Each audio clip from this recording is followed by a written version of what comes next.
ಗುರುಗಳ ಕರುಣದಿಂದ ಪನಿತು ಪೇಳುವೆ ಪರಮ ಭಗವದ್ಭಕ್ತರಿದನಾದರದಿ ಕೇಳುವುದು. ಕಡು ಕರುಣಿ ನೀನೆಂದರಿದು ಹೇರುಡಲ ನೆಮಿಸುವೆ ನಿನ್ನಡಿಗೆ ಬೆಂಬಿಡದೆ ಪಾಲಿಸು ಪರಮ ಕರುಣಾ ಸಿಂಧು ಎಂದೆಂದು. ನಡು ನಡುವೆ ಬರುತ್ತಿಪ್ಪ ವಿಘ್ನವ ತಡೆದು ಭಗವನ್ನಾಮ ಕೀರ್ತನೆ ನುಡಿದು ನುಡಿಸೆನ್ನಿಂದ ಪ್ರತಿ ದಿವಸದಲ್ಲಿ ಮರೆಯದಲೇ. ವಿಜಯ ಸಾರಥಿಯಂದು ಗರುಡಧ್ವಜನ ಮೂರ್ತಿಯ ಭಕ್ತಿಪೂರ್ವಕ ಭಜಿಸುತ್ತಿಪ್ಪ ಮಹಾತ್ಮರಿಗೆ ಸರ್ವತ್ರದಲ್ಲಿ ಒಲಿದು. ವಿಜಯದನು ತಾನಾಗಿ ಸಲಹುವ ಭುಜಗಭೂಷಣ ಪೂಜ್ಯ ಚರಣಾಂಬುಜ ವಿಭೂತಿದ ಭುವನ ಮೋಹನ ರೂಪ ನಿರ್ಲೇಪ. ವಿಜಯ ಸಾರಥಿ ವಿಜಯ ಅಂತ ನೆನೆ ಹೇಳಿದ್ದೇನೆ. ಅರ್ಜುನನಿಗೆ 10 ಹೆಸರುಗಳಿವೆ. ಆ 10 ಹೆಸರುಗಳಲ್ಲಿ ವಿಜಯ ಅನ್ನೋದೊಂದು. ಪರಮಾತ್ಮನ ಹೆಸರು ವಿಜಯ. ಅವನಿಗೆ ವಿಜಯ ಅಂತ ಯಾಕೆ ಕರೀತಾ ಅಂದರೆ ಸ್ವಮಹಿಮ್ನ ಜಗದ್ವಿಜಯತಿ ಇತಿ ವಿಜಯ. ಅವನು ಜಗತ್ತು ಗೆಲ್ಲಬೇಕಾಗಿದ್ದ ಇದು ಏನಿಲ್ಲ, ತನ್ನ ಮಹಿಮೆಯಿಂದಲೇ ಸರ್ವ ಜಗತ್ತನ್ನು ಗೆದ್ದಿದ್ದಾನೆ ಪರಮಾತ್ಮ. ಅಂತಹ ಮಹಾನುಭಾವನಾದ ಪರಮಾತ್ಮ ನೋಡ್ರಿ, ಭಕ್ತನಾದ ಅರ್ಜುನನ ಸಾರಥಿಯಾಗಿದ್ದಾನೆ, ಅವನನ್ನು ರಕ್ಷಣೆ ಮಾಡ್ತಾ ಇದ್ದಾನೆ. ಆದ್ದರಿಂದ ಪಾರ್ಥ ಸಾರಥಿ, ವಿಜಯ ಸಾರಥಿ ಅಂಥೇಳಿ ಅವನನ್ನು ಕರೀರಿ. ಅಂತಹ ಪರಮಾತ್ಮ ಗರುಡ ಧ್ವಜನ ಮೂರ್ತಿಯ. ಮತ್ತು ಹೇಗಿದ್ದಾನೆ? ಆ ರಥಕ್ಕೆ ಗರುಡ ಧ್ವಜ. ಭಕ್ತಿಪೂರ್ವಕ ಭಜಿಸುತ್ತಿಪ್ಪ. ಶಬ್ದದ ಕಡೆಗೆಲ್ಲ ಯಾವಾಗಲೂ ಲಕ್ಷ್ಯ ಕೊಡ್ತೀವಿ. ಹಿಂದೆ ಹೇಳಿದ್ದಾರೆ, ಬೆಟ್ಟಿಗಳ ನೆವದಿಂದಲಾಗಲಿ ಹೊಟ್ಟೆಗೋಸುಗವಾದಡಾಗಲಿ ಕೆಟ್ಟ ರೋಗ ಪ್ರಯುಕ್ತವಾಗಲಿ ಅಣಕದಿಂದೊಮ್ಮೆ ನೆಟ್ಟಿಸರಿನೆಂಬಾಯ್ದರಿದು ಹರಿವಿಠಲಾಸಲ ಹೆಂದನನು ಕೈಗೊಟ್ಟು ಕಾಯುವ ಕೃಪಾಳು ಸಂತತ ತನ್ನ ಬಕುತರನು. ಇಲ್ಲಿ ಹೇಳಿದ್ದಾರೆ, ಹೇಗೆ ನೆನೆಸಿದ್ರು ಪರಮಾತ್ಮ ನಿನಗೆ ಅನುಗ್ರಹ ಮಾಡ್ತಾನೆ. ಇನ್ನು ನೀನು ಭಕ್ತಿಯಿಂದ ನೆನೆಸಿದರೆ ಮಾಡದೇ ಇರ್ತಾನ?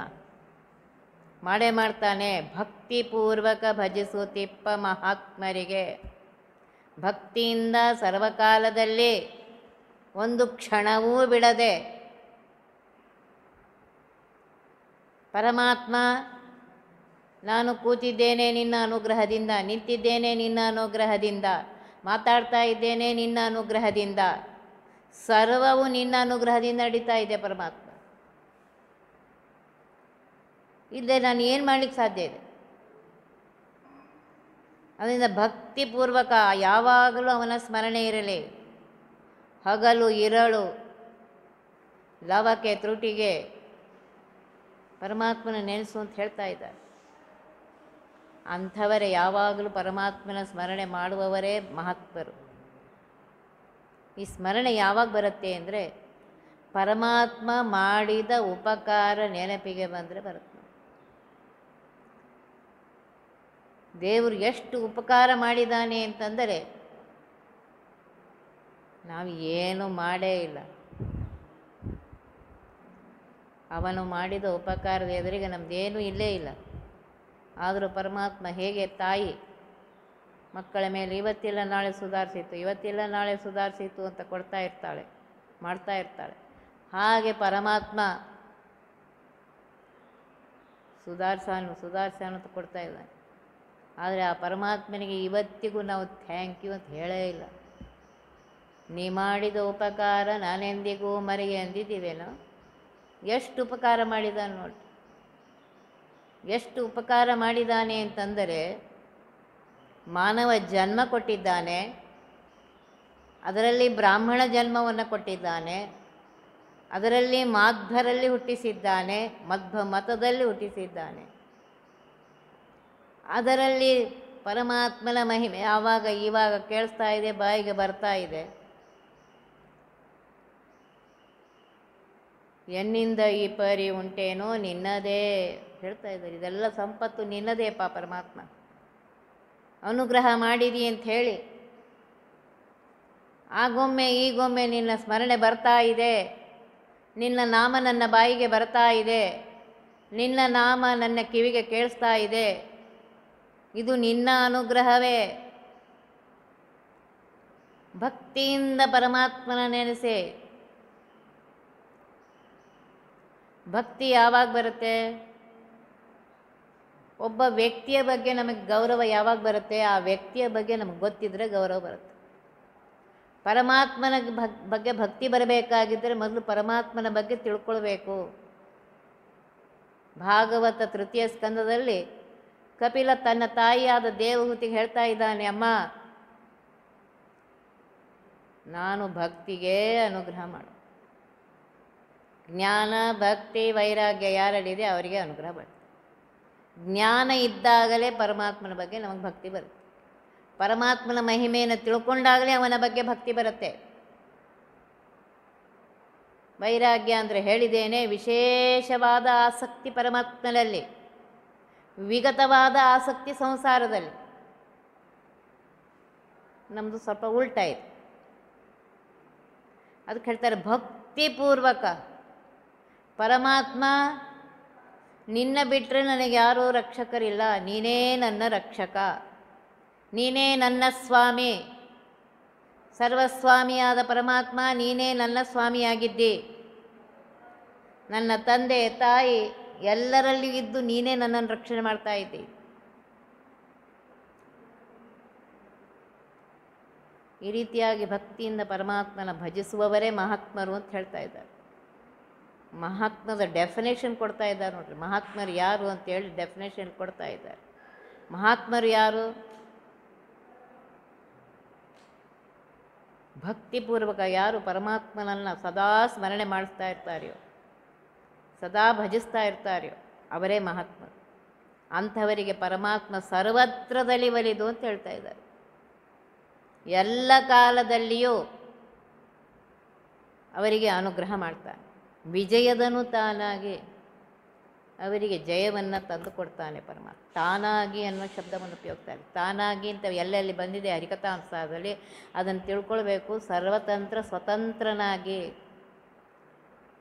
ನಾವು ಏನೇ ಕೆಲಸ ಮಾಡಬೇಕಾದ್ರೆ ಅವರೇನಂತಾರೋ ಏನೋ, ಇವರೇನು ತಿಳ್ಕೊತಾರೋ ಏನೋ, ಹಾಗೆ ಅಂತೇಳಿ ನಾವು ಹೆದರ್ಕೊಂಡು ಮಾಡ್ತೇವೆ. ಇದು ಸರಿ ಇದೆಯೋ ಇಲ್ಲೋ. ಪರಮಾತ್ಮ ಸರ್ವೋತ್ತಮನಾಗಿರುವಂತಹ, ಸರ್ವೋತ್ಕೃಷ್ಟನಾಗಿರುವಂತಹ, ಸರ್ವತಂತ್ರ ಸ್ವತಂತ್ರನಾಗಿರುವಂತಹ ಪರಮಾತ್ಮ ಪ್ರತಿಯೊಂದು ಕೆಲಸವನ್ನು ಸ್ವತಂತ್ರನಾಗಿ, ತಾನಾಗಿ ಅಂದರೆ ಸ್ವತಂತ್ರನಾಗಿ ಮಾಡ್ತಾ ಇದ್ದಾನೆ. ಸ್ವತಂತ್ರನಾಗಿ ನಮ್ಮನ್ನು ರಕ್ಷಣೆ ಮಾಡ್ತಾ ಇದ್ದಾನೆ. ವಿಜಯದನು ತಾನಾಗಿ ನಮಗೆ ರಕ್ಷಣೆ ಮಾಡುವುದಲ್ಲದೆ ನಮಗೆ ಜಯವನ್ನೂ ತಂದು ಕೊಡ್ತಾ ಇದ್ದಾನೆ ಪರಮಾತ್ಮ. ಭುಜಗಭೂಷಣ ಪೂಜ್ಯ ಚರಣಾಂಬುಜ. ಭುಜಗ ಅಂದರೆ ಹಾವು, ಹಾವಿನಿಂದ ಭೂಷಿತನಾಗಿರುವಂತಹ ರುದ್ರದೇವರಿಂದ ಪೂಜಿತವಾಗಿರುವಂತಹ ಪಾದಕಮಲವುಳ್ಳವನು. ವಿಭೂತಿದ ಅಷ್ಟ ಐಶ್ವರ್ಯವನ್ನು ಕೊಡುವವನು ಇವನೇ. ಅವರಿವರಿಗೆ ಬೇಡಲಿಕ್ಕೆ ಹೋಗಬೇಡ್ರಿ, ಬೇಡಿದ್ರೆ ಇವನಿಗೆ ಬೇಡಿ, ಕೊಡ್ತಾನೆ, ಎಲ್ಲ ಕೊಡ್ತಾನೆ. ಕೊಟ್ಟಿದ್ದಾನೆ, ಕೊಡ್ತಾನೆ. ಆಮೇಲೆ ಕೊಟ್ಟಾಗಿದೆ. ಈಗ ಊಟಕ್ಕೆ ಕಡಿಮೆ ಮಾಡಿಲ್ಲ, ಬಟ್ಟೆಗೆ ಕಡಿಮೆ ಮಾಡಿಲ್ಲ, ತನ್ನ ಜೊತೆಗೇ ಇಟ್ಕೊಂಡಿದ್ದಾನೆ. ಎಲ್ಲ ಕೊಡ್ತಾ ಇದ್ದಾನೆ. ಅಷ್ಟೈಶ್ವರ್ಯ ಕೊಡುವಂತಹ ಈ ಪರಮಾತ್ಮ ಭುವನ ಮೋಹನ ರೂಪ ನಿರ್ಲೇಪ. ಎಷ್ಟು ಸುಂದರ ಇದ್ದಾನೆ ಪರಮಾತ್ಮ ಅಂದರೆ, ಜಗತ್ ಸುಂದರಿಯಾಗಿರುವಂತಹ ಮಹಾಲಕ್ಷ್ಮೀ ದೇವಿ ಹೇಳ್ತಾ ಇದ್ದಾಳಂತೆ, ಸ್ವಾಮಿ ನೀ ಎಲ್ಲಿ, ನಾನೆಲ್ಲಿ? ನನ್ನನ್ನು ಪತ್ನಿಯನ್ನಾಗಿ ಸ್ವೀಕಾರ ಮಾಡಿದ್ದಿ ಸ್ವಾಮಿ, ಅದು ನನ್ನ ಮೇಲಿನ ಅನುಗ್ರಹದಿಂದ ಅಂತ ಹೇಳ್ತಾರೆ. ಪರಮಾತ್ಮ ಅಷ್ಟು ಸುಂದರನಾಗಿದ್ದಾನಂತೆ. ನಿರ್ಲೇಪ ಅಂತ ಇದೆ. ನಿರ್ಲೇಪ ಅಂತಂದರೆ ಪರಮಾತ್ಮ ಸತ್ವ ರಜ ತಮೋಗುಣಗಳಿಂದ ದೂರನಾಗಿದ್ದಾನೆ. ಅದರ ಲೇಪ ಎಂದೂ ಅವನಿಗೆ ಇಲ್ಲ. ಉಳಿದ ನಾವೆಲ್ಲರೂ ತ್ರಿಗುಣಗಳಲ್ಲಿ ಬಂಧಿತರಾಗಿದ್ದೇವೆ. ಅವನು ತ್ರಿಗುಣಗಳಿಂದ ದೂರನಾಗಿದ್ದಾನೆ. ನಮಗೆ ತ್ರಿಗುಣಗಳಲ್ಲಿ ಹಾಕ್ತಾನೆ ಹೊರತು ತಾನು ತ್ರಿಗುಣಗಳಲ್ಲಿ ಸಿಲುಕಿ ಹಾಕಿಕೊಳ್ಳುವವನಲ್ಲ, ಇಲ್ಲವೂ ಇಲ್ಲ. ಅಂತಹ ಪರಮಾತ್ಮ ನನ್ನನ್ನು ರಕ್ಷಣೆ ಮಾಡು ಅಂದರೆ ಪರಮಾತ್ಮ ರಕ್ಷಣೆ ಮಾಡ್ತಾನೆ ಅಂತ ಹೇಳ್ತಾ ಇದ್ದಾರೆ. ಅನಭಿಮತ ಕರ್ಮ ಪ್ರವಹದೊಳಗ ನಿಮಿಷಾದಿ ಸಮಸ್ತ ಚೇತನ ಗಣವಿಹದು ತತ್ಫಲಗಳುಣ್ಣದೆ ಸೃಷ್ಟಿಸದ ಮುನ್ನ ವನಿತೆಯಿಂದೊಡಗೂಡಿ ಕರುಣಾವನಧಿ ನಿರ್ಮಿಸೆ ತಮ್ಮ ತಮ್ಮಯ ಅನುಚಿತೋಚಿತ ಕರ್ಮ ಫಲಗಳ ಉಣುತ ಚರಿಸುವರು. ಅನಭಿಮತ ಕರ್ಮ ಅಂತ ಹೇಳ್ತಾ ಇದ್ದಾರೆ. ಕರ್ಮದ ಪ್ರವಾಹದಲ್ಲಿ ಎಷ್ಟು ಕರ್ಮ ನಾವು ಮಾಡಿದ್ದೇವೆ ಅಂತಂದರೆ ಅನಭಿಮತ ಕರ್ಮಫಲ ಉಣ್ಣಲು ನಮ್ಗೆ ಶಕ್ತಿ ಇಲ್ಲ. ನಾವು ಇಷ್ಟು ಕರ್ಮಗಳು ಮಾಡಿದ್ದೇವೆ, ಆ ಕರ್ಮದ ಫಲ ಉಣಬೇಕಾದ್ರೆ ಪರಮಾತ್ಮ ಬಂದು ಕೊಟ್ಟಾಗಲೇ. ನೋಡ್ರಿ, ಕರ್ಮ ಮಾಡಿಸುವಾಗಲೂ ನಮ್ಮಲ್ಲಿ ನಿಂತು ಮಾಡಿಸ್ಬೇಕು, ಫಲನೂ ನಮ್ಮಲ್ಲೇ ನಿಂತು ಕೊಡಬೇಕು. ಗೀತೆಯಲ್ಲಿ ಅದನ್ನೇ ಹೇಳ್ತಾ ಇದ್ದಾನೆ, ಕರ್ಮಣ್ಯೇವಾಧಿಕಾರಸ್ಥೆ ಮಾ ಫಲೇಶು ಕದಾಚನ. ಅದನ್ನೇ ವ್ಯಾಸರಾಯರು ಕರ್ಮದಲ್ಲೇ ನಿನಗಧಿಕಾರ ಫಲ ತಾದೂರ. ಕರ್ಮ ನೀನು ಮಾಡುತ್ತಾ ಹೋಗು. ಯಾವ ವರ್ಣದಲ್ಲಿದ್ದಿ, ಯಾವ ಆಶ್ರಮದಲ್ಲಿದ್ದಿ, ದೇಶ ಕಾಲಕ್ಕೆ ಅನುಚಿತವಾದ ಕರ್ಮ ಮಾಡಲಿಕ್ಕೇ ಬೇಕು. ಮತ್ತು ಈ ಕರ್ಮ ಹೀಗಿದೆ ಅಂದರೆ ಅನಭಿಮತ ಕರ್ಮ ಪ್ರವಾಹದಲ್ಲಿ ಅಂತ ಹೇಳ್ತಾ ಇದ್ದಾರೆ. ನಾವು ಇಷ್ಟು ಅನಂತ ಜನ್ಮಗಳನ್ನ ತೆಗೆದುಕೊಂಡಿದ್ದೇವೆ, ಅನಂತ ಜನ್ಮಗಳಲ್ಲಿ ಅನಂತ ಕರ್ಮಗಳನ್ನು ಮಾಡಿದ್ದೇವೆ.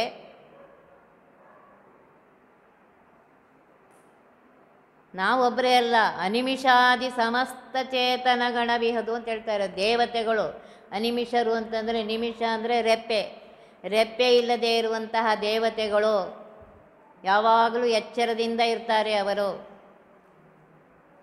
ಅಂತಹ ದೇವತೆಗಳು, ಸಮಸ್ತ ಜೀವರು, ಸಮಸ್ತ ಚೇತನ ಅಂತ ಇದ್ದಾರೆ. ಸಮಸ್ತ ಜೀವರಾಶಿಗಳ ಸಮೂಹ, ಗಣ ಅಂದರೆ ಸಮೂಹ, ಪರಮಾತ್ಮ ಸೃಷ್ಟಿ ಮಾಡುವ ಪೂರ್ವದಲ್ಲಿ, ಸೃಷ್ಟಿಸದ ಮುನ್ನ, ಸೃಷ್ಟಿ ಮಾಡುವ ಪೂರ್ವದಲ್ಲಿ ತಮ್ಮ ತಮ್ಮ ಕರ್ಮಗಳನ್ನು ಮಾಡಿ ಕುಳಿತಿದ್ದಾರೆ.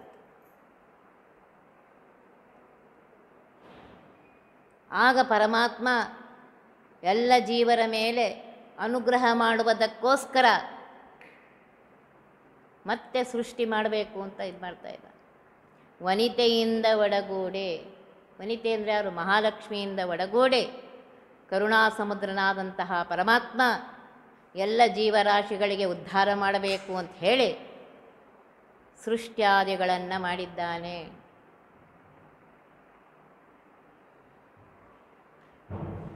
ಈ ಜೀವ ಹೇಗಿದೆ ಅಂದರೆ, ಜೀವಕ್ಕೆ ಮೊದಲು ಸ್ವರೂಪ ಶರೀರ, ಅದಕ್ಕೆ ಪಂಚ ಜ್ಞಾನೇಂದ್ರಿಯ, ಪಂಚ ಕರ್ಮೇಂದ್ರಿಯ, ಒಂದು ಮನಸ್ಸು ಮಾತ್ರ ಇದೆ. ಎಲ್ಲರ ಸ್ವರೂಪ ಶರೀರ ಬೇರೆಯೇ. ಆ ಸ್ವರೂಪ ಶರೀರದ ಮೇಲೆ ಅದಕ್ಕೆ ಅಂಟಿಕೊಂಡು ಲಿಂಗ ಶರೀರ ಇದೆ. ಲಿಂಗ ಶರೀರವು ಅನಾದಿಯೇ, ಅದು ಅಂಟಿಕೊಂಡೇ ಇದೆ. ಅದಕ್ಕೆ ಹೇಳ್ತಾರೆ, ಅಕ್ಕಿಯ ಮೇಲೆ, ಭತ್ತದಲ್ಲಿ ಅಕ್ಕಿ ಮೇಲೆ ಹೇಗೆ ಹೊಟ್ಟಿರುತ್ತೆ ಹಾಗೆ ಈ ಲಿಂಗ ಶರೀರ ಸ್ವರೂಪ ಶರೀರದ ಮೇಲೆ ಇದೆಯಂತೆ. ಸೃಷ್ಟಿಯ ಮೊದಲು ಇದೇನು ಕೆಲಸ ಮಾಡೋದಿಲ್ಲ. ಸೃಷ್ಟಿಯ ಪೂರ್ವದಲ್ಲಿ ಇದಕ್ಕೆ ಶಕ್ತಿ ಇಲ್ಲ. ಆಗ ಹೇಗಿರುತ್ತೆ ಅಂದರೆ, ಗಾಢವಾದ ನಿದ್ರಾ ಕಾಲದಲ್ಲಿ ಇರ್ತಾನಂತೆ. ನಿದ್ರೆಯಲ್ಲಿ ಮನುಷ್ಯ ಹೇಗಿರ್ತಾನೆ ಏನು ಗೊತ್ತಿಲ್ಲ. ಹಾಗೆ ಸೃಷ್ಟಿಯ ಸ್ವಪೂರ್ವದಲ್ಲಿ ಪರಮಾತ್ಮನ ಹೊಟ್ಟೆಯಲ್ಲಿ ಹಾಗೆ ಕೂತಿರುತ್ತಿದ್ದು. ಪರಮಾತ್ಮ ಈ ಜೀವರಾಶಿಗಳನ್ನು ಅನುಗ್ರಹ ಮಾಡಬೇಕು ಅಂತ ಹೇಳಿ ಕರುಣಾ ಸಮುದ್ರನಾಥ ಪರಮಾತ್ಮ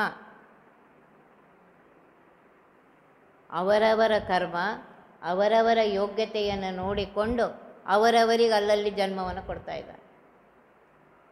ಮನುಷ್ಯ ಜನ್ಮ ಕೊಡಬೇಕೋ, ಪ್ರಾಣಿನೋ, ಪಕ್ಷಿನೋ, ಕ್ರಿಮಿನೋ, ಕೀಟನೋ, ಗಿಡನೋ, ಮರನೋ, ಅದು ನಮಗೆ ಗೊತ್ತಿಲ್ಲ. ಆ ಯೋಗ್ಯತೆಗೆ ಅನುಸಾರವಾಗಿ ಪರಮಾತ್ಮ ಅವರವರಿಗೆ ಆ ಶರೀರವನ್ನು ಕೊಟ್ಟು ತಮ್ಮ ತಮ್ಮಯ ಅನುಚಿತ ಉಚಿತ ಕರ್ಮ ಫಲಗಳ ಉಣುತ ಚರಿಸುವರು. ಆಯಾ ಜೀವರಾಶಿಗಳು ತಾನು ಮಾಡಿದ ಕರ್ಮಕ್ಕೆ ಅನುಸಾರವಾಗಿ ಉಚಿತ ಕರ್ಮ ಮಾಡಿದೆಯೋ ಅನುಚಿತ ಕರ್ಮ ಮಾಡಿದೆಯೋ, ಯಾವ ಕರ್ಮದ ಫಲ ಯಾವಾಗ ಕೊಡಬೇಕು ಇದೆಲ್ಲ ದೇವರ ಕೈಯಲ್ಲಿದೆ. ಕೆಲವು ಕರ್ಮಕ್ಕೆ ತಕ್ಷಣದಲ್ಲಿ ಫಲ ಕೊಡಬಹುದು, ಕೆಲವು ಕರ್ಮಕ್ಕೆ ಆಮೇಲೆ ಕೊಡಬಹುದು. ಯಾಕೆಂದರೆ ಫಲ ಕೊಡುವ ಕೆಲಸ ಅವನ ಕೈಯಲ್ಲಿದೆ. ಆದ್ದರಿಂದ ಏನು ಮಾಡ್ತಾನೆ, ಆಯಾ ಕರ್ಮ ಫಲವನ್ನು ಅವರವರಿಗೆ ಆಯಾ ಕಾಲಕ್ಕೆ ಕೊಡ್ತಾ ಇದ್ದಾನೆ. ಜೀವರಾಶಿಗಳು ಆ ಕರ್ಮದ ಫಲವನ್ನು ಉಣ್ಣುತ್ತಾ ಅನುಭವಿಸುತ್ತಾ ಈ ಭೂಮಿಯಲ್ಲಿ ಸಂಚಾರ ಮಾಡ್ತಾ ಇರ್ತಾರೆ. ನೋಡ್ರಿ, ಈ ಹರಿಕಥಾಂಸಾರ ಹೇಳ್ತಾ ಇದ್ದೇವೆ, ಕೇಳ್ತಾ ಇದ್ದೇವೆ ಅಂದರೆ ಯಾವುದೋ ಜನ್ಮದ ಪುಣ್ಯ ಪರಮಾತ್ಮ ಕೊಟ್ಟಿಲ್ಲ. ಅದು ಅವನಿಗೆ ಗೊತ್ತು. ನಾವೇನೀಗ ಹರಿಕಥಾಂಸಾರ ಹೇಳಬೇಕು ಅಂತೇನು ಅಂದ್ಕೊಂಡಿದ್ದಿಲ್ಲ. ಆದರೆ ಪರಮಾತ್ಮ ಹೇಳಿ ಅದು ಸಕಲ ದುರಿತ ನಿವಾರಣ ಸಂಧಿ, ಎಲ್ಲ ದುರಿತಗಳು ಹೋಗಲಿ ಅಂತ ಹೇಳಿ ಈ ಹರಿಕಥಾಂಸಾರವನ್ನು ಹೇಳಿ ಎಲ್ಲ ದುರಿತಗಳು ಹೋಗತ್ತೆ ಅಂತ ಹೇಳಿ, ಇದೆಲ್ಲ ಕರುಣಾ ಸಮುದ್ರನಾದ ಪರಮಾತ್ಮನದೇ. ಆದ್ದರಿಂದ ಆಯಾ ಕರ್ಮಕ್ಕೆ ಅನುಸಾರವಾಗಿ ಏನೇನು ಫಲಗಳು ಅನುಭವಿಸಬೇಕೋ ಎಲ್ಲ ಜೀವರಾಶಿಗಳು ಅನುಭವಿಸುತ್ತಾ ನಡೆದಿವೆ. ಝಲ್ಲಡಿಯ ನೆಳನಂತೆ ತೋರ್ಪುದು ಎಲ್ಲ ಕಾಲದಿ ಭವದ ಸೌಖ್ಯವು, ಎಲ್ಲಿ ಪೊಕ್ಕರು ಬಿಡದೆ ಬೆಂಬತ್ತಿಹದು ಜೇವರಿಗೆ. ವಲ್ಲೆನೆಂದರೆ ಬಿಡದು ಹರಿ ನಿರ್ಮಾಲ್ಯ ನೈವೇದ್ಯವನ್ನು ಭುಂಜಿಸಿ, ಬಲ್ಲವರ ಕೂಡಾಡು ಭವ ದುಃಖಗಳ ನೀಡಾಡು. ಸಂಸಾರದಲ್ಲಿ ಸುಖ ಸುಖ ಪ್ರತಿಯೊಂದು ಜೀವನು ಇದೆ ಬಯಸ್ತದೆ. ಸಂಸಾರದಲ್ಲಿ ನನಗೆ ಕಷ್ಟವೇ ಬೇಡ, ಬರೀ ಸುಖನೇ ಇರಲಿ. ಆದರೆ ದಾಸ ಹೇಳ್ತಾ ಇದ್ದಾರೆ, ಸಂಸಾರದ ಸುಖ ಹೇಗಿದೆ ಅಂದರೆ, ಮಧ್ಯಾಹ್ನದ ಬಿಸಿಲು, ಜೋರಾಗಿ ಬಿಸಿಲಿದೆ. ಅಂಥ ಬಿಸಿಲಿನಲ್ಲಿ ಒಂದು ಜರಡಿಯನ್ನು ಹಿಡಿತೀವಲ್ಲ, ಆ ಜರಡಿಯನ್ನು ತಲೆ ಮೇಲೆ ಇಟ್ಕೊಂಡು ಹೋದರೆ ಎಷ್ಟು ನೆರಳು ಬೀಳುತ್ತಪ್ಪ? ನೆರಳು ಇಲ್ಲೇ ಇಲ್ಲ. ತೂತಿರತ್ತೆ, ಅದು ಹತ್ತಿರ ತೂತು ಬಿಸಿಲೇ ಬೀಳುತ್ತೆ. ನಾವು ಸಂಸಾರದ ಸುಖ ಅಂದರೆ ಹೀಗೆ.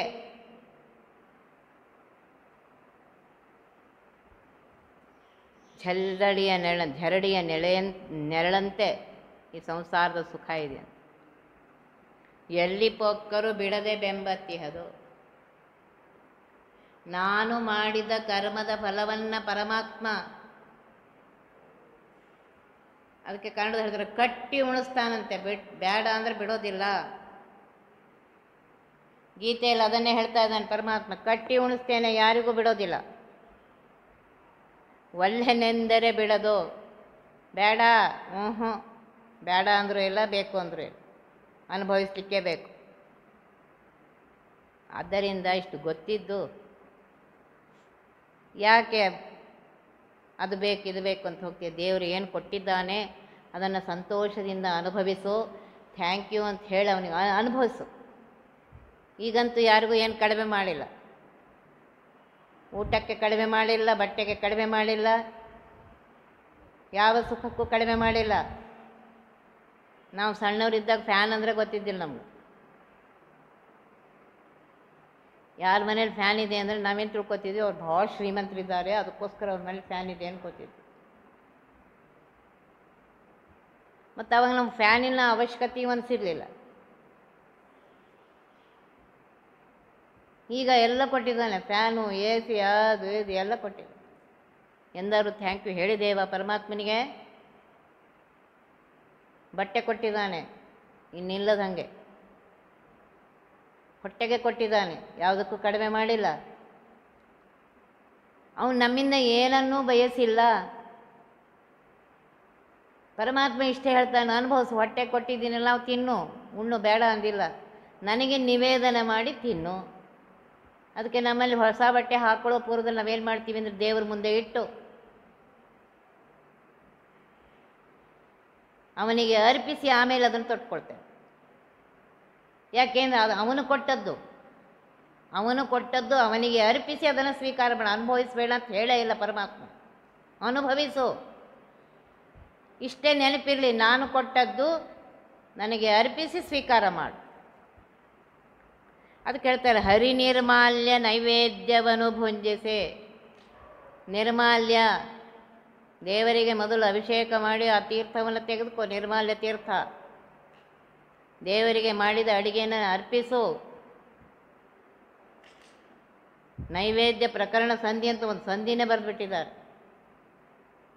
ಯಾವ ಯಾವ ಪದಾರ್ಥದಲ್ಲಿ ಪರಮಾತ್ಮ ಯಾವ ರೂಪದಿಂದಿದ್ದಾನೆ, ಆ ಪದಾರ್ಥದಲ್ಲಿರುವಂತಹ ರೂಪ ಪರಮಾತ್ಮ ಎಲ್ಲ ಒಂದೇ. ಇಲ್ಲಿ ಒಂದು ರೂಪದಿಂದಿದ್ದಾನೆ, ಅಲ್ಲೊಂದು.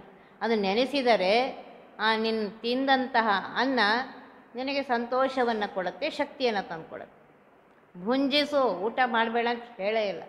ದೇವರಿಗೆ ಅರ್ಪಣೆ ಮಾಡಿ, ಅರ್ಪಣೆ ಮಾಡುವಾಗ ನೆನ್ಪಿಟ್ಕೊಳ್ಬೇಕು ಯಾವುದು ಮಾಡಬೇಕು ಯಾವುದು ಮಾಡಬಾರ್ದು ಅಂತ. ನಾನು ಎಲ್ಲಿಂದ ಹೋಟ್ಲಿಂದ ತರ್ತೀನಿ, ಅದು ದೇವ್ರಿಗೆ ನೈವೇದ್ಯ ಮಾಡೋ ಬರಂಗಿಲ್ಲ. ಬ್ರಾಹ್ಮಣನಾದವನು ಏನು ಮಾಡಬೇಕು ಅದನ್ನೇ ಮಾಡಿ. ನೈವೇದ್ಯವನ್ನು ಭುಂಜಿಸಿ ಬಲ್ಲವರ ಕೂಡಾಡು, ಸಜ್ಜನರ ಸಂಘದಲ್ಲಿ ಇರು ಅಂತ ಹೇಳ್ತಾ ಇದ್ದಾರೆ. ಬಲ್ಲವರು ಅಂದರೆ ಯಾರು? ಪರಮಾತ್ಮನ ಮಹಿಮೆಯನ್ನು ಬಲ್ಲವರಂತಹ ಸಜ್ಜನರ ಜೊತೆಗೆ ಇಡು. ಅದಕ್ಕೊಂದು ಕಡೆ ದಾಸ ಹೇಳ್ತಾರೆ, ದುರ್ಜನರ ಸಂಘ ಕೊಡಬೇಡ. ಪರಮಾತ್ಮ ಮೊದಲೇ ನಾನು ಇದ್ದೀನಿ, ನೀನು ದುರ್ಜನರ ಸಂಘ ಸಿಕ್ತು ಅಂತಂದರೆ ನಾ ಪೂರ ಕೆಟ್ಟೆ ಹೋಗ್ಬಿಡ್ತೀನಿ. ಪರಮಾತ್ಮನೇ ಬೇಡ್ಕೊತಾ ಇದ್ದಾರೆ, ದುರ್ಜನರ ಸಂಘ ಕೊಡಬೇಡ ಪರಮಾತ್ಮ, ಸಜ್ಜನರ ಸಂಘವನ್ನು ಕೊಡಪ್ಪ. ಆಗ ಸಜ್ಜನರ ಸಂಘದಲ್ಲಿದ್ದರೆ ಭವ ದುಃಖಗಳನ್ನು ಈಡಾಡು. ಭವ ಅಂದರೆ ಸಂಸಾರದ ದುಃಖಗಳೆಲ್ಲ ಹೊರಟು ಹೋಗುತ್ತದೆ. ಸಜ್ಜನರು ನಾವೇನಾದ್ರು ತಪ್ಪು ಮಾಡಿದರೆ ಹೇಳ್ತಾರೆ, ಹೀಗೆ ಮಾಡಬಾರ್ದು, ಹೀಗೆ ಮಾಡಿ. ಅವ್ರ ಮಾತು ಕೇಳಿ. ಅವರಿಗೆ ಮೈಂಡ್ ಯುವರ್ ಓನ್ ಬಿಸ್ನೆಸ್, ನಮ್ಗೇನು ಬೇಕಾದ್ರೂ ಮಾಡ್ತೀವಿ, ನೀವ್ಯಾರು ಹೇಳೋರು ಕೇಳೋರು ಅನ್ಬೇಡಿ. ಅವರು ನೋಡಿಕೊಂಡೇ ಹೇಳಿರ್ತಾರೆ ಯಾರಿಗೆ ಹೇಳಬೇಕು, ಯಾವ ಕೇಳ್ತಾವೋ ಯಾವ ಕೇಳೋದಿಲ್ಲ ಅಂತ. ಆಗಲಿ ಅಂತ ಅವರಿಗೆ ಮರ್ಯಾದೆ ಕೊಟ್ಟು ಆ ರೀತಿಯಲ್ಲಿ ನಡೀರಿ, ಆಗ ಪರಮಾತ್ಮ ಅನುಗ್ರಹ ಮಾಡ್ತಾನೆ. ಆವಾಗಲೇ ಸಂಸಾರದ ದುಃಖಗಳನ್ನು ಕಳ್ಕೊತೇವೆ. ದೊಡ್ಡವರು ಏನು ಹೇಳಿದ್ರು, ತಂದೆ ತಾಯಿ ದೊಡ್ಡವರು ಏನು ಹೇಳಿದ್ದಾರೆ ಅದನ್ನು ಕೇಳಿ ಅವ್ರು ಹೇಳಿದಂತೆ ಮಾಡಿ, ಆಗ ಸಂಸಾರದಲ್ಲಿ ಸುಖ ಸಿಕ್ಕೇ ಸಿಗ್ತದೆ. ಕುಟ್ಟಿ ಕೊಯ್ದುದ ನಟ್ಟು ಇಟ್ಟುದ ಸುಟ್ಟು ಕೊಟ್ಟುದ ಮುಟ್ಟಲಗ ಹಿಟ್ಟಿಟ್ಟು ಮಾಡ್ಪುದು ವಿಠಲುಂಡು ಚೆಷ್ಟ ಸಜ್ಜನರ ಬಿಟ್ಟು ತನ್ನಯ ಹೊಟ್ಟೆ ಗೋಸುಗ ಥಟ್ಟ ನುಣುತಿಹ ಕೆಟ್ಟ ಮನುಜರ ಕಟ್ಟಿ ವೈದ್ಯಮ ಪಟ್ಟಣದೊಳ ತೊಟ್ಟಿಲಿಡುತ್ತಿಹರು. ಶಬ್ದಗಳು ನೋಡಿ ಹೆಂಗಾಕ್ಬಿಟ್ಟಿದ್ದಾರೆ. ಎಲ್ಲ ಕಠೋರ ವ್ಯಂಜನಗಳು ಹಾಕಿದ್ದಾರೆ.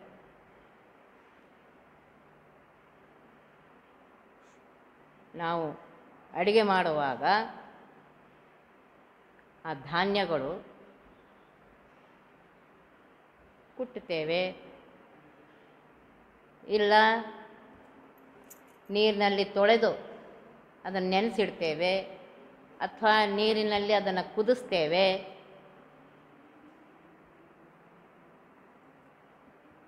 ಅಥವಾ ಬೆಂಕಿಯ ಮೇಲೆ ಇಟ್ಟು ಅದನ್ನು ಅಡಿಗೆ ಮಾಡ್ತೇವೆ. ಆ ಅಡಿಗೆಯನ್ನು ಯಾಕೆ ಅಂತಂದರೆ ಅವು ಯಾವುದೋ ಒಂದು ಗಿಡದಿರ್ತಾವೆ, ಗಿಡನೂ ಒಂದು ಜೀವ. ಆ ಜೀವದ ಅದ್ರದ್ದು ತಂದಿರ್ತೇವೆ. ಆ ಪಾಪ ಹೋಗುವುದಕ್ಕೋಸ್ಕರ ದೇವರಿಗೆ ನೈವೇದ್ಯ ಇಡುವುದು. ದೇವರಿಗೆ ನೈವೇದ್ಯ ಇಡುವುದರಿಂದ ವಿಠ್ಠಲ ಉಂಡ ಉಚ್ಚಿಷ್ಟ. ವಿಠ್ಠಲ ಪರಮಾತ್ಮ ಉಂಡಂತಹ, ಅವನಿಗೆ ನೈವೇದ್ಯ ಇಟ್ಟಂತಹ, ಆಮೇಲೆ ಅದನ್ನೇನು ಸ್ವೀಕಾರ ಮಾಡ್ತೀರ ಆ ಉಚ್ಚಿಷ್ಟವನ್ನು, ಅದು ನಮ್ಮ ಪಾಪಗಳನ್ನು ಕುಟ್ಟಿ ಹಾಕ್ಬಿಡ್ತತೆ. ಹಿಟ್ಟಿಟ್ಟು ಮಾಡ್ಪದು ಅಂತ ಹೇಳ್ತಾರೆ. ಪುಡೆ ಮಾಡಿ ಹಾಕಿ ಎಲ್ಲ ಬಿಸಾಕತ್ತಂತೆ. ಅದಕ್ಕೆ ದೇವರಿಗೆ ನೈವೇದ್ಯ ಕೊಡದೆ ಏನನ್ನು ಸ್ವೀಕರಿಸಬೇಡಿ. ಬಟ್ಟೆ ಇದ್ದರೆ ಮೊದಲು ಅವನ ಮುಂದೆ ಇಟ್ಟು ಅದನ್ನು ಸ್ವೀಕಾರ ಮಾಡಿ. ತಿನ್ನುವಂತಹ ವಸ್ತುವನ್ನು ತಯಾರು ಮಾಡಿ ಮೊದಲು ಅವನಿಗೆ ನೈವೇದ್ಯ ತೋರಿಸಿ ಆಮೇಲೆ ತಿನ್ನಿ. ತಿನ್ಲಿಕ್ಕೆ ಬೇಡ ಅಂದಿಲ್ಲ ಅವರು, ತೊಡಬೇಡ ಅಂತಲೂ ಹೇಳಿಲ್ಲ. ದೇವರಿಗೆ ಅರ್ಪಣೆ ಮಾಡು, ಉಣ್ಣು, ದೇವರಿಗೆ ಅರ್ಪಣೆ ಮಾಡಿ ಅದನ್ನು ಸ್ವೀಕಾರ ಮಾಡುವಂಥ ಇದ್ರಲ್ಲಿ ಏನು ಕಷ್ಟ ಇದೆಯಪ್ಪ? ದೇವರಿಗೆ ಅರ್ಪಣೆ ಮಾಡಬೇಕಾಗಿದ್ರೆ ಒಂದು ನೋಡ್ವಿ, ಯಾವುದು ಅವನಿಗೆ ನಿವೇದನೆ ಮಾಡಬೇಕು ಅಂತಹ ಪದಾರ್ಥವನ್ನೇ ಅವನಿಗೆ ಇಡ್ರಿ. ಇಷ್ಟು ಸುಲಭವಾಗಿ ಹೇಳ್ತಾ ಇದ್ದಾರೆ. ನಾವು ಅದನ್ನು ಮಾಡೋದಿಲ್ಲ ಅಂತಂದರೆ ಇನ್ನು ನಾವೇನು ಮಾಡಲಿಕ್ಕಾಗೋದಿಲ್ಲ. ಬಿಟ್ಟು ತನ್ನಯ ಹೊಟ್ಟೆಗೋಸುಗ ಥಟ್ಟ ನುಣುತಿಹ ಕೆಟ್ಟ ಮನುಜರ ಶಬ್ದ ಕಡೆ ಲಕ್ಷ ನೋಡ್ರಿ. ಅದನ್ನು ಬಿಟ್ಟು ತನ್ನ ಹೊಟ್ಟೆ ತುಂಬಿಸ್ಕೋಬೇಕು ಅಂತ ಹೇಳಿ ಥಟ್ಟ ನುಣುತಿಹ, ನೈವೇದ್ಯ ಇಲ್ಲ, ಗೀವೇದ್ಯ ಇಲ್ಲ, ದೊಡ್ಡವರಿಲ್ಲ ಸಣ್ಣವರಿಲ್ಲ, ತಯಾರಿ ಎಲ್ಲಿ ಮಾಡಿ ಕಷ್ಟ ಕೊಡ್ಬೇಕು, ಎಲ್ಲಿಂದ ತಿಂದ ಹೊಲಸು ಏನಿಲ್ಲ. ನಮ್ಮಲ್ಲಿ ಯಾಕಿಷ್ಟು ಊಟಕ್ಕೆ ಅನ್ನಕ್ಕೆ ಇಷ್ಟು ಹೇಳ್ತಾ ಇದ್ದಾರೆ ಅಂದರೆ, ಅಡಿಗೆ ಮಾಡುವವನ ಮನಸ್ಸು ಹೇಗಿದೆಯೋ ಹಾಗೆ ಉಣ್ಣುವವನ ಮನಸ್ಸಾಗುತ್ತೆ. ಶರಪಂಜರದ ಮೇಲೆ ಮಲಗಿರುವಂತಹ ಭೀಷ್ಮಾಚಾರ್ಯರು ಉಪದೇಶ ಮಾಡಿದವರು. ಎಷ್ಟು ದಿವಸ ಎಲ್ಲರಿಗೂ ಉಪದೇಶ ಮಾಡಿದ್ದಾರೆ. ಅಲ್ಲೇ ನಿಂತಿರುವಂತಹ ದ್ರೌಪದಿ ದೇವಿ ನಗ್ತಾ ಇದ್ದಾಳಂತೆ. ಯಾಕೆ ದ್ರೌಪದಿ ನಗ್ತಾ ಇದೆಯಾ? ಏನು ತಪ್ಪು ಹೇಳಿದ್ನೇನಮ್ಮ ನಾನು? ಆಗ ದ್ರೌಪದಿ ಹೇಳ್ತಾಳೆ, ಇಲ್ಲ ನೀವು ತಪ್ಪು ಹೇಳಿಲ್ಲ, ಆದರೆ ಇದೇ ಬುದ್ಧಿ ಆಗೆಲ್ಲಿ ಹೋಗಿತ್ತು ಅಂತ ಕೇಳ್ತಾಳೆ. ಸಭೆಯ ಮಧ್ಯದಲ್ಲಿ ದುಷ್ಟ ಸೀರೆ ಸೆಳಿತಾ ಇದ್ದಾನೆ. ಕೈ ಮುಗಿದು ಎಲ್ಲರಿಗೂ ಕೇಳ್ತಾ ಇದ್ದೇನೆ, ಇದು ಮಾಡೋದು ಸರಿನಾ ತಪ್ಪಾ? ಎಲ್ಲರೂ ಅವಾಗ ಬಾಯಿ ಮುಚ್ಕೊಂಡು ಕೂತಿದ್ರಿ. ಅವಾಗೆಲ್ಲಿ ಹೋಗಿತ್ತು? ಆಗ ಭೀಷ್ಮಾಚಾರ್ಯ ಹೇಳ್ತಾರೆ, ದ್ರೌಪದಿ ಕರೆಕ್ಟ್ ಕೇಳಿದೆ, ಸರಿಯಾಗಿ ಕೇಳಿದೆ. ಆಗ ದುಷ್ಟ ದುರ್ಯೋಧನನ ಅನ್ನ ಉಂಡಿದ್ದೆ, ಆದ್ದರಿಂದ ದುಷ್ಟನಾದ ದುರ್ಯೋಧನ ಅನ್ನ ಉಂಡಿದ್ದೆ, ಆದ್ದರಿಂದ ನನಗೆ ಅವಾಗ ಬುದ್ಧಿ ಬರಲಿಲ್ಲ, ಕೆಟ್ಟ ಬುದ್ಧಿ ಇತ್ತು. ಈಗ ಅರ್ಜುನನ ಬಾಣದಿಂದ ಆ ಕೆಟ್ಟ ರಕ್ತ ಎಲ್ಲ ಹೋಗಿದೆ, ಈಗ ನನ್ನ ಬುದ್ಧಿ ಚೆನ್ನಾಗಾಗಿದೆ. ಅದಕ್ಕೋಸ್ಕರ ಇದು ನಮಗೋಸ್ಕರ ಹೇಳ್ತಾ ಇದ್ದಾರೆ. ನೋಡ್ರಿ, ಉಂಡ ಅನ್ನ ಮನಸ್ಸಿಗೆ ಕಾರಣ. ಮನಸ್ಸು ಒಳ್ಳೆಯದಾಗಿರಬೇಕಾಗಿದ್ದರೆ ಶುದ್ಧವಾದಂತಹ ದೇವರಿಗೆ ನೈವೇದ್ಯವನ್ನು ಕೊಟ್ಟಂತಹ ಅನ್ನವನ್ನು ಉಣ್ಣಬೇಕು. ಅದಕ್ಕೆ ಹೇಳ್ತಾರೆ, ಬಿಟ್ಟು ತನ್ನಯ ಹೊಟ್ಟೆಗೋಸುಗ ಥಟ್ಟ ನುಣತಿಹ. ಹೊಟ್ಟೆ ತುಂಬಿಕೊಂಡು ಸಾಕು,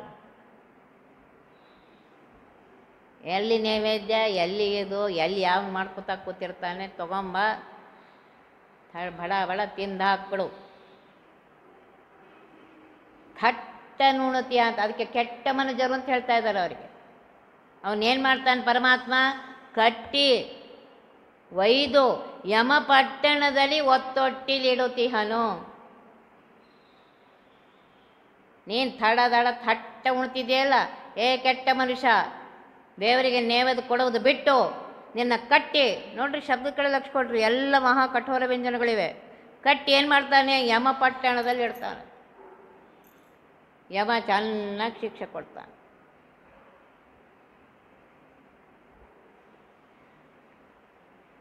ಅದಕ್ಕೋಸ್ಕರ ಇಲ್ಲಿ ಹೇಳ್ತಾ ಇದ್ದಾರೆ, ನೋಡ್ರಿ, ದೇವರ ನೈವೇದ್ಯ ಮಾಡಿ ಕೊಟ್ಟುದ ವೈಶ್ವದೇವವನ್ನು ಮಾಡಿ. ನಮಗೆ ಯಾವ್ದು ಬಗ್ಗೆ ಏನೂ ಗೊತ್ತಿಲ್ಲ. ವೈಶ್ವದೇವ ಮಾಡೋದು ಉದ್ದೇಶ ಏನು? ಅಲ್ಲಿ ಎಲ್ಲ ದೇವತೆಗಳಿಗೆ ಎಲ್ಲ ಆಗಿ ಹೇಳ್ತಾ ಇದ್ದಾರೆ, ಕ್ರಿಮಿ ಅವಕ್ಕೂ ಸಿಗಲಿ, ಪ್ರಾಣಿಗಳು ಅವಕ್ಕೂ ಆಹಾರ ಸಿಗಲಿ. ಎಷ್ಟು ಉದಾತ್ತ ಭಾವನೆ ಇದೆ ನೋಡಿ. ಅದಾದ ಮೇಲೆ ಹಸ್ತೋದಕ ಗುರುಗಳಿಗೆ ನೈವೇದ್ಯವನ್ನು ಇಟ್ಟು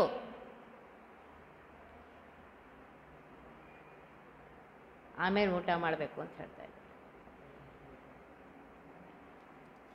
ಇಲ್ಲದೇ ಇದ್ದರೆ ಯಮನಪುರಕ್ಕೆ ಹೋಗಿ ನರಕಕ್ಕೆ ಹೋಗಿ ಶಿಕ್ಷೆಯನ್ನು ಅನುಭವಿಸಬೇಕು ಅಂತ ಹೇಳ್ತಾರೆ. ಜಲ್ಲಡೆಯ ನೆಳನಂತೆ ಭವಸುಖ ತಲ್ಲಣವಗೊಳಿಸುವುದು ನಿಶ್ಚಯವಲ್ಲ, ಸಾಲವ ಮಾಡಿ ಸಕ್ಕರೆ ಮೆದ್ದ ತೆರನಂತೆ ಕ್ಷುಲ್ಲಕರ ಕೂಡಾಡದಲ್ಲಿ ಶ್ರೀವಲ್ಲಭನ ಸದ್ಗುಣಗಣಗಳ ಬಲ್ಲವರ ಕೂಡಾಡಿ ಸಂಪಾದಿಸು ಪರಂಪದವ. ಮತ್ತೆ ಅದೇ ಉದಾಹರಣೆಯನ್ನು ಕೊಡ್ತಾ ಇದ್ದಾರೆ. ಜರಡಿ ವೈಶಾಖ ಮಾಸದ ಬಿಸಿಲು, ಆಗ ನಾನು ಛತ್ರಿ ಹಿಡಿಯುವ ಬದಲಾಗಿ ಒಂದು ಜರಡಿಯನ್ನು ಹಿಡ್ಕೊಂಡು ನೆರಳಬೇಕು ಅಂತ ಹೋದರೆ ಹೇಗೆ ನೆರಳು ಸಿಗೋದಿಲ್ಲವೋ, ಆ ಬಿಸಿಲಿನ ತಾಪವೇ ಆಗುತ್ತೋ, ಅದೇ ರೀತಿಯಾಗಿ ಭವಸುಖ ತಲ್ಲಣವಗೊಳಿಸು. ಸಂಸಾರದಲ್ಲಿ ಸುಖ ಬೇಕು ಸುಖ ಬೇಕು ಬೇಡ ಅಂತ ಹೇಳಿಕತ್ತಿಲ್ಲ, ಅವನು ಕೊಟ್ಟಿದ್ರಲ್ಲಿ ಸುಖ ಅನುಭವಿಸು.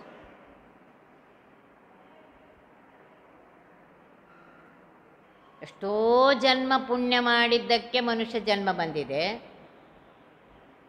ಅಂತಹ ಮನುಷ್ಯ ಜನ್ಮವನ್ನು ಪರಮಾತ್ಮನ ಅನುಗ್ರಹ ಪಡೆಯುವುದಕ್ಕೆ ಉಪಯೋಗಿಸೋ. 84 ಲಕ್ಷ ಯೋನಿ ದಾಟಿ ಬಂದೆ, ಅದು ತಾನಲ್ಲ, ಅದು ತನ್ನದಲ್ಲ, ಮುಂದೆ ಬಾಹೋದಲ್ಲ, ಅದು ಸ್ಥಿರವಲ್ಲ. ಎಷ್ಟು ಹೇಳ್ತಾರೆ ನೋಡ್ರಿ ಶಬ್ದಗಳು. 84 ಲಕ್ಷ ಜೀವರಾಶಿಗಳಿವೆ ಅಂತ. ನಾವೆಲ್ಲರೂ ಪುಣ್ಯ ಮಾಡಿಯೇ ಬಂದಿದ್ದೇವೆ. ಮನುಷ್ಯ ಜನ್ಮ ಬಂದಿದೆ ಅಂದರೆ ಪುಣ್ಯ ಮಾಡಿದ್ದೇವೆ. ಅದರಲ್ಲೂ ಬ್ರಾಹ್ಮಣ ಜನ್ಮ ಬಂದಿದೆ ಅಂದರೆ ಇನ್ನೂ ಪುಣ್ಯ ಮಾಡಿದ್ದೇವೆ. ಅದರಲ್ಲಿ ಮಾಧ್ವರಾಗಿ ಹುಟ್ಟಿದ್ದೇವೆ ಅಂದರೆ ಇನ್ನೂ ಪುಣ್ಯ ಮಾಡಿ ಬಂದಿದ್ದೇವೆ. ಅದರಲ್ಲಿ ಆಗೊಮ್ಮೆ ಈಗೊಮ್ಮೆ ದೇವರ ನಾಮ ಕಿವಿಗೆ ಕೇಳಿಸ್ತಾ ಇದೆ, ಬಾಯಿಗೆ ಬರ್ತಾ ಇದೆ ಅಂದರೆ ನಾವು ಪುಣ್ಯವೇ ಮಾಡಿದ್ದೇವೆ. ಆದರೆ ಇನ್ನೂ ಸ್ವಲ್ಪ ಪ್ರಯತ್ನ ಮಾಡಿ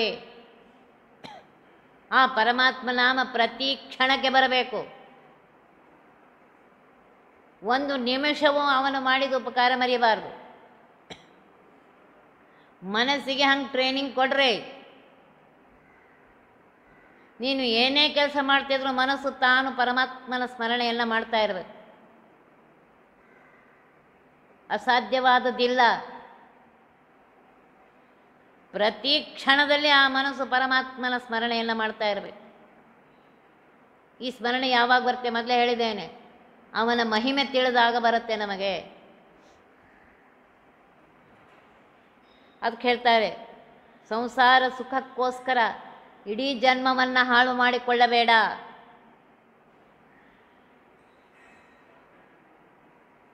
ಮಾಡ್ತಿದ್ದೆ. ಇದು ಹೇಗಿದೆ ಅಂದರೆ, ಸಾಲ ಮಾಡಿ ಸಕ್ಕರೆ ತಂದು ಏನು ಸ್ವೀಟ್ ಮಾಡಿ ಸಿಹಿಯನ್ನು ಮಾಡಿ ತಿಂದಿದ್ದೇವೆ.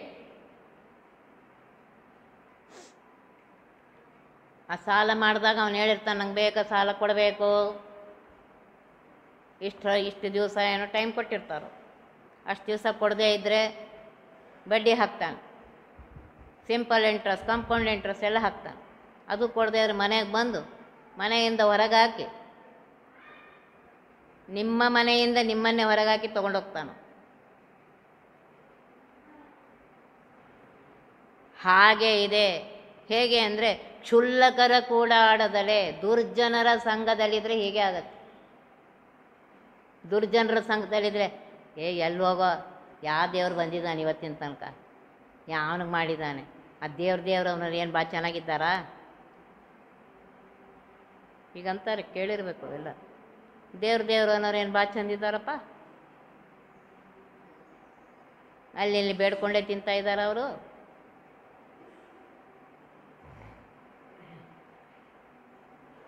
ಖಾನಾ ಪೀನಾ ಮೌಜ್ ಉಡಾನಾ ಯಹಿ ಹಮಾರಾ ಕಾಮ್.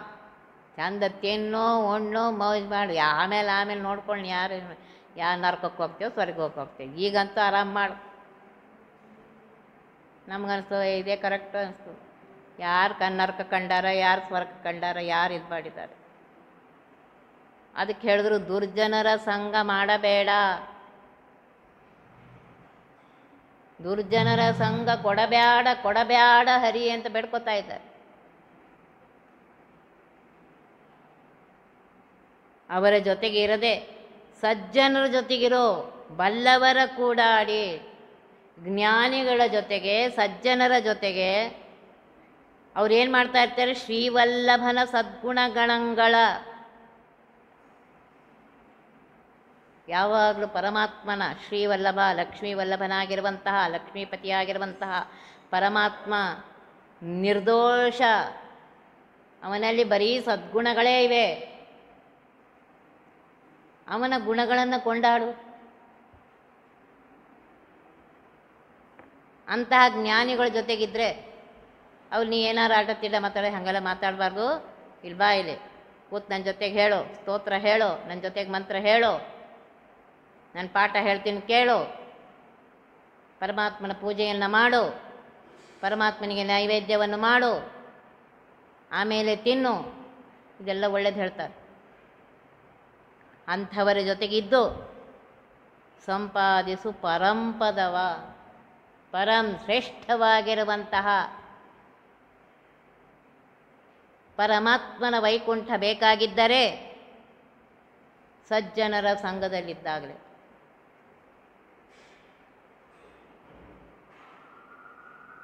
ನಿಮ್ಮದು ಫ್ರೆಂಡ್ಶಿಪ್ ಹೆಂಗಿದೆ ಅದರ ಮೇಲಿದೆ ನೋಡ್ರಿ ನಿಮ್ಮ ಜೀವನ. ಸಜ್ಜನರ ಜೊತೆಗಿದ್ದರೆ ಜೀವನ ಸಂತೋಷದಿಂದ ನಡೆಯುತ್ತೆ, ದುರ್ಜನರ ಜೊತೆಗಿದ್ದರೆ ಜೀವನದಲ್ಲಿ ದುಃಖ ಆಗುತ್ತೆ. ಆದ್ದರಿಂದ ಇದನ್ನು ನಾವು ಮಾಡಬೇಕು. ನೀನು ಮಾಡಿದರೆ ಪರಮಾತ್ಮ ನಿನಗೆ ಸಹಾಯ ಮಾಡ್ತಾನೆ. ಅದಕ್ಕೆ ಹೇಳಿ ಕ್ಷುಲ್ಲಕರ ಕೂಡ ಆಡದಲೆ, ದುರ್ಜನರ ಜೊತೆಗೆ ಇರದೆ ಸಜ್ಜನರ ಜೊತೆಗೆ, ಸಜ್ಜನರು ಯಾರು? ಪರಮಾತ್ಮನ ಮಹಿಮೆಯನ್ನು ತಿಳಿದುಕೊಂಡು ಅವನು ಹೇಳಿದಂತೆ ನಡೆಯುತ್ತಾರೆಯೋ ಅವರು ಸಜ್ಜನರು. ಅಂಥವರ ಜೊತೆಗಿದ್ದು ಆ ಪರಮಾತ್ಮನ ಗುಣಗಳನ್ನು ಸದ್ಗುಣಗಳನ್ನು ಕೀರ್ತನೆ ಮಾಡುತ್ತಾ ಅದನ್ನು ಕೇಳುತ್ತಾ ಸಂತೋಷದಿಂದ ಇರು, ಆಗ ಪರಮಾತ್ಮ ನಿನಗೆ ಅನುಗ್ರಹ ಮಾಡ್ತಾನೆ ಅಂತ ಹೇಳ್ತಾ ಇದ್ದಾರೆ. ಜಾಗು ಮಾಡದೆ ಭೋಗದಾಶೆಯ ನೀಗಿ ಪರಮಾನುರಾಗದಲ್ಲಿ ವರಭೋಗಿ ಶಯನನ ಆಗರದ ಹೆಬ್ಬಾಗಿಲಲೆ ನಿಂತು ಕೂಗುತ್ತಲೆ ಶಿರಬಾಗಿ ಕರುಣಾಸಾಗರನೆ ಭವರೋಗ ಭೇಷಜ ಕೈಗೊಡೆಂದನೆ ಬೇಗ ಒದಗುವ ಭಾಗವತರ ರಸೋ. ಜಾಗು ಮಾಡದೆ ಆಲಸ್ಯ ಮಾಡಬೇಡ. ಆಲಸ್ಯಂ ಹಿ ಮನುಷ್ಯಾಣಂ ಶರೀರಸ್ಥೋ ಮಹಾರಿಪು ಅಂತ ಹೇಳಿದ್ದಾರೆ. ಶರೀರದಲ್ಲಿರುವ ದೊಡ್ಡ ಶತ್ರು ಯಾವುದಂದ್ರೆ ಆಲಸ್ಯ.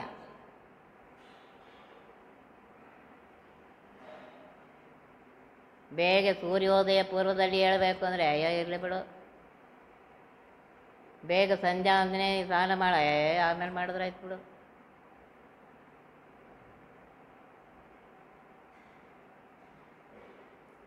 ಜಾಗು ಮಾಡದೆ ಭೋಗದಾಸೆಯನೇಗೆ ಆರಾಮ್ ಸೇರಿ ನಿದ್ದೆ ಮಾಡೋಣ. ಈಗಂತೂ ಮೊಬೈಲ್ ಬೇರೆ ಬಂದ್ಬಿಟ್ಟಿದೆ. ಆಯ್ತು, ಯಾರಿಗೂ ಎಚ್ಚರೇ ಇಲ್ಲ. ಯಾವುದು ನೋಡಬೇಕು ಯಾವುದು ನೋಡಬಾರ್ದು, ಎಷ್ಟು ಸಮಯ ಹಾಳು ಮಾಡ್ತಾ ಇದ್ದೇನೆ ಅದು ಗೊತ್ತೇ ಆಗ್ತಾ ಇಲ್ಲ. ಒಂದು ನೆನ್ಪಿಟ್ಕೊಂಡ್ರಿ, ಹೋದ ಸಮಯ ನೀವು ಕೋಟ್ಯಾವಧಿಯೆಲ್ಲ ಬ್ರಹ್ಮಾಂಡದಲ್ಲಿರುವ ಎಲ್ಲ ದುಡ್ಡನ್ನು ಹಾಕಿದ್ರೆ ಅದು ವಾಪಸ್ ಬರೋದಿಲ್ಲ.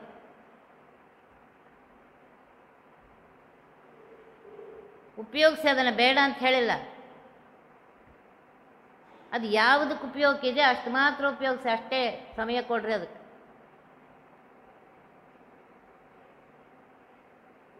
ಈಗ ಪ್ರತಿಯೊಬ್ಬರು ಯಾರಿಗೂ ಎಚ್ಚರವೇ ಇಲ್ಲ, ಖಬರಿಲ್ಲ ಅಂತೀವಿ ನೋಡಿ, ಎಚ್ಚರ ಇಲ್ಲ ಯಾರಿಗೂ. ಸಮಯ ಹಾಳಾಗ್ತಾ ಇದೆ, ಯಾರಿಗೂ ಇದು ಇಲ್ಲೇ ಇಲ್ಲ. ಹೋಗಿದ್ದ ಸಮಯ ನೀವೇನು ಕೊಟ್ಟರು ವಾಪಸ್ ಬರೋದಿಲ್ಲ. ಅದಕ್ಕೆ ಹೇಳ್ತಾರೆ ಆಲಸ್ಯ ಮಾಡದೆ ಭೋಗದ ಆಶೆಯನ್ನು ಬಿಟ್ಟು ಒಂದು ನೆನ್ಪಿಟ್ಕೊಳ್ರಿ, ನನ್ನ ಜೀವನದಲ್ಲಿ ಎಷ್ಟು ಸುಖ ಬರಬೇಕಾಗಿದೆ ಅಷ್ಟು ಸುಖ ಬಂದೇ ಬರುತ್ತೆ. ಗೀತೆಯಲ್ಲಿ ಪರಮಾತ್ಮ ಹೇಳಿದ್ದಾನೆ, ಈ ಜೀವನದಲ್ಲಿ ಇಷ್ಟು ಸುಖ, ಇಷ್ಟು ಇದು ಎಲ್ಲ ಲೆಕ್ಕ ಇದೆ ಒಂದು, ಅಷ್ಟು ಬಂದೇ ಬರ್ತದದು. ಅಷ್ಟು ಪ್ರಯತ್ನ ಮಾಡಿಸ್ತಾನೆ, ಅಷ್ಟು ಸುಖ ಕೊಟ್ಟೆ ಕೊಡ್ತಾನೆ. ಅದಕ್ಕಿಂತ ಹೆಚ್ಚು ಇಲ್ಲ, ಅದಕ್ಕಿಂತ ಕಡಿಮೆಯೂ ಇಲ್ಲ. ಆದ್ದರಿಂದ ಅದನ್ನು ಬಿಡುವ ಆಸೆ ಬಗ್ಗೆ. ಪರಮಾನುರಾಗದಲ್ಲಿ ನಾನು ಹೇಳಿದ್ನಲ್ಲ, ಒಂದೊಂದು ಶಬ್ದ ಇಷ್ಟಿದೆಯಲ್ಲ, ಆ ಜಗನ್ನಾಥದಾಸರಿಗೆ ಎಷ್ಟು ನಮಸ್ಕಾರ ಮಾಡಿದ್ರು ಕಡಿಮೆ. ಎಷ್ಟು ಸುಂದರವಾಗಿ ಒಂದೊಂದು ಶಬ್ದ ಇಡ್ತಾ ಇದ್ದಾರೆ ನೋಡಿ. ಜಾಗು ಮಾಡದೆ, ಆಲಸ್ಯ ಮಾಡದೆ, ಭೋಗದ ಆಶೆಯನ್ನು ಬಿಟ್ಟು ಪರಮಾನುರಾಗದಲ್ಲಿ ಸಂತೋಷದಿಂದ, ಸ್ವಾಮಿ ನೀನೇ ನನ್ನವ, ನೀನೇ ನನ್ನವ, ಸಂತೋಷದಿಂದ, ಗಾಬರಿಯಿಂದ ಏನು ಮಾಡ್ತಾನೋ ಏನೋ, ಅಥವಾ ಇವನು ಬಿಟ್ಟರೆ ಇಲ್ಲ, ಸಂತೋಷದಿಂದ ನೀನು ಸ್ವಾಮಿ, ನಾನು ನಿನ್ನ ಸೇವಕ. ಹೇಗೆ ಮಗು, ಚಿಕ್ಕ ಮಗು ತಾಯಿಯನ್ನು ಬಿಟ್ಟು ಎಲ್ಲೂ ಹೋಗೋದಿಲ್ಲ. ತಾಯಿ ಅಡುಗೆ ಮನೆಗೆ ಹೋದ್ರೆ ಅಡುಗೆ ಮನೆಗೆ ಹೋಗ್ತದ, ಬತ್ತಲ ಮನೆಗೆ ಹೋದ್ರೆ ಬತ್ತಲ ಮನೆಗೆ ಹೋಗ್ತದ. ಆಕೆ ಒಂದು 2 ಏಟು ಕೊಡ್ತಾವೆ, ಸುಮ್ಮನೆ ಕೂಡು ಅಂತ ಹೇಳಿ. ಆದ್ರೆ ತಾಯಿನ ಬಿಡ್ತದೆ ಏನದು? ಇಲ್ಲ, 2 ಏಟು ಕೊಟ್ಟರು ಮತ್ತೆ ಇದು ಮಾಡ್ತದೆ, ಆಕಿನಿಂದ ಹೋಗ್ತದೆ. ಆಗ ಆಕಿನೇ ಆ ಕೂಸಿನ ಕರ್ಕೊಂಡು, ಅಯ್ಯೋ ಪಾಪ ಕೂಸಿಗೆ ಹೊಡೆದಲ್ಲ ಅಂತ ಹೇಳಿ ಮುದ್ದು ಮಾಡಿ ಅದನ್ನು ಕರ್ಕೊತಾರೆ. ಹಾಗೆ ಆ ಮಗು ಹೇಗೆ ತನ್ನ ತಾಯಿಯನ್ನು ಬಿಟ್ಟು ಎಲ್ಲೂ ಹೋಗೋದಿಲ್ಲ, ಯಾರ ಕಡೆಗೂ ಹೋಗೋದಿಲ್ಲವೋ, ಹಾಗೆ ನಮ್ಮ ಮನಸ್ಸು ಪರಮಾತ್ಮನನ್ನು ಬಿಟ್ಟು ಬೇರೆ ಎಲ್ಲೂ ಹೋಗಬಾರ್ದು. ಪರಮಾನುರಾಗದಿಂದ, ಸ್ವಾಮಿ ನೀನೇ ನನ್ನ ಎಲ್ಲ ಸರ್ವವೂ ನೀನೇ ಆಗಿದ್ದೆ. ವರಭೋಗಿಶಯನ, ವರ ಶ್ರೇಷ್ಠವಾಗಿರುವಂತಹ ಭೋಗಿ, ಶೇಷದೇವರ ಮೇಲೆ ಮಲಗಿರುವಂತಹ ಈ ಪರಮಾತ್ಮ. ವರಭೋಗಿ ಅಂದರೆ ಶ್ರೇಷ್ಠನಾದಂತಹ ಶೇಷ, ಭೋಗಿ ಅಂದರೆ ಶೇಷದೇವರು ಹಾವು, ಶಯನ ಅದರ ಮೇಲೆ ಮಲಕಿರುವಂತಹ ಈ ಪರಮಾತ್ಮ. ಪರಮಾತ್ಮನ ಆಗರದ ಹೆಬ್ಬಾಗಿಲಲ್ಲಿ ನಿಂತು, ಅವನ ಮುಂದೆ ಹೋಗಿ ನಿಂತು, ದೇವರ ಮನೆಯ ಮುಂದೆ ನಿಂತು, ದೇವರ ಹತ್ರ ಹೋಗಿ ನಿಂತು, ಹೆಬ್ಬಾಗಿಲು ನಿಂತು ಹೇಳ್ರಿ, ಪರಮಾತ್ಮ, ವಿಠ್ಠಲ, ಪಾಂಡುರಂಗ, ವಾಸುದೇವ, ಹರಿ ಕರೀರಿ ಅವನ. ಹೆಬ್ಬಾಗಿಲು ನಿಂತು ಕೂಗುತ್ತಲೇ ಶಿರಬಾಗಿ, ನಿನ್ನ ಬಿಟ್ಟರು ಇನ್ಯಾರೂ ಇಲ್ಲ ನನಗೆ, ನಿನ್ನ ಬಿಟ್ಟು ಅನ್ಯರ ಭಜಿಸಿದರೆ ನನಗೆ ಆಣೆ ರಂಗ, ಎನ್ನ ನೀ ಕೈ ಬಿಟ್ಟು ಹೋದರೆ ನಿನಗೆ ಆಣೆ, ಹರಿ ನಿನ್ನಾಶ್ರಯ ಮಾಡದಿದ್ದರೆ ನನಗೆ ಆಣೆ ರಂಗ, ಪುರಂದರ ವಿಠಲ ನೀನೊಲಿಯದಿದ್ದರೆ ನಿನಗೆ ಆಣೆ. ಎಷ್ಟು ಚಂದ ಗಾಣೆ ಹಾಕ್ತಾನೆ. ನಿನ್ನ ಬಿಟ್ಟು ನಾ ಬೇರೆ ಯಾರನ್ನು ಆಶ್ರಯ ಪಡೆದ್ರೆ ಅವಾಗ ನನಗಾಣೆ. ಪರಮಾತ್ಮನ ಬಿಟ್ಟು ಬೇರೆ ಯಾರಿಗೂ ಬೇಡಲಿಕ್ಕೆ ಹೋಗಬೇಡ್ರಿ, ಕೇಳಲಿಕ್ಕೆ ಹೋಗಬೇಡ್ರಿ. ಎನ್ನ ನೀ ಕೈ ಬಿಟ್ಟು ಹೋದರೆ ನಿನಗೆ ಆಣೆ. ಅಂತಹ ನಿನ್ನನ್ನು ನಂಬಿದ ನನ್ನನ್ನು ಬಿಟ್ಟು ನೀ ಬೇರೆ ಎಲ್ಲರೂ ಹೋದ್ರೆ ನೋಡಿ ನಿನಗಾಣೆ ಅದು. ಹರಿ ಪರಮಾತ್ಮ ನಿನ್ನ ಆಶ್ರಯ ಮಾಡದಿದ್ರೆ ನನಗಾಣೆ ಅದು. ಪುರಂದರ ವಿಠಲ, ಏ ಪರಮಾತ್ಮ ಒಲಿಯದಿದ್ದರೆ ನೀ ನನಗೆ ಅನುಗ್ರಹ ಮಾಡ್ತಿದ್ರೆ ನಿನಗಾಣೆ ಅದು. ನೀ ಅನುಗ್ರಹ ಮಾಡಲಿಕ್ಕೇ ಬೇಕು. ಶಿರಬಾಗಿ ಬೇಡ್ಕೋ ಅವನಿಗೆ. ಕರುಣಾ ಸಮುದ್ರನಾದಂತಹ ಪರಮಾತ್ಮ, ಕರುಣಾಸಾಗರನೇ ಅಂತ ಬೇಡ್ಕೊಳ್ರಿ.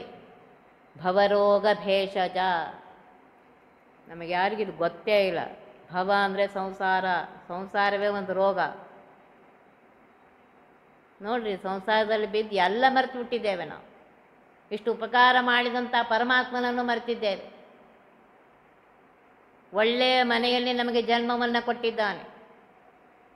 ತಂದೆ ತಾಯಿಗಳು ನಮಗೆ ಒಳ್ಳೆಯದು ಮಾಡಿದ್ದಾರೆ.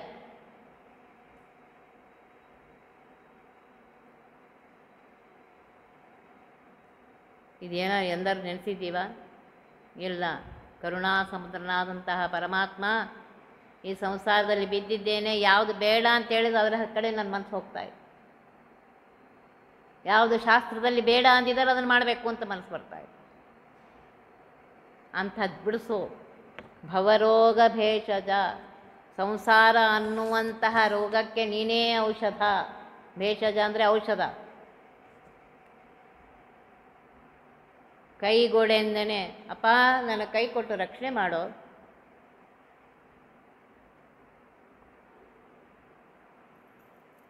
ಪಾಂಡುರಂಗ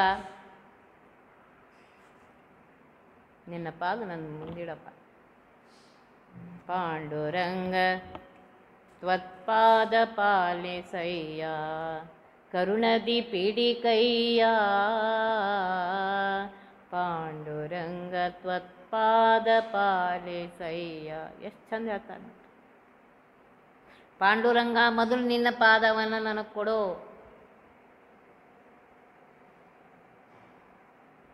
ಯಾಕೆ ಅಂದರೆ ನಾ ಬರೋಳಲ್ಲ, ನೀನೇ ಬಂದು ನನ್ನ ನಿನ್ನ ಮುಂದೆ ನಿಂದಿರ್ಬೇಕೀಗ. ನಿನ್ನ ಪಾದ ಕೊಡು, ನಾನು ಅದಕ್ಕೆ ಮುಟ್ಟಿ ನಮಸ್ಕಾರ ಮಾಡ್ತೀನಿ. ಆಗ ನೀ ಏನು ಮಾಡಬೇಕು? ಕೈ ಹಿಡಿದು ನಿನ್ನ ಕೈ ಹಿಡಿದು ನನ್ನನ್ನು ಎಬ್ಬಿಸಿ ನನಗೆ ಅನುಗ್ರಹ ಮಾಡು. ಪಾಂಡುರಂಗ ತತ್ಪಾದ ಪಾಲಿಸಯ್ಯ, ಕರುಣದಿ ಪೀಡಿಕಯ್ಯ. ನನ್ನ ಕೈ ಹಿಡಿದು ಎಬ್ಸೋ ಮಾರಾಯ. ಕರುಣಾಸಾಗರ, ಏ ಪರಮಾತ್ಮ,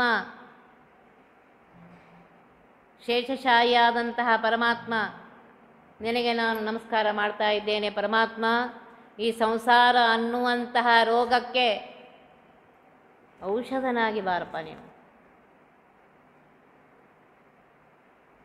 ಬಂದು ನನ್ನ ಕೈ ಹಿಡಿದು ಎಬ್ಬಿಸು ಅಂದರೆ ಪರಮಾತ್ಮ ಬೇಗ ಒದಗುವಂತಿದ್ದಾರೆ. ಶಬ್ದ ಕಡೆ ಲಕ್ಷ ಕೊಡ್ರಿ. ಈಗಿಲ್ಲ ಆಮೇಲೆ ಬರ್ತೀನಿ ಅನ್ನೋದಿಲ್ಲ. ಓಡಿ ಬರ್ತಾನಂತೆ ಪರಮಾತ್ಮ. ಆ ಪರಮಾತ್ಮ ಎಂಥವನು? ಭಾಗವತರ ರಸು.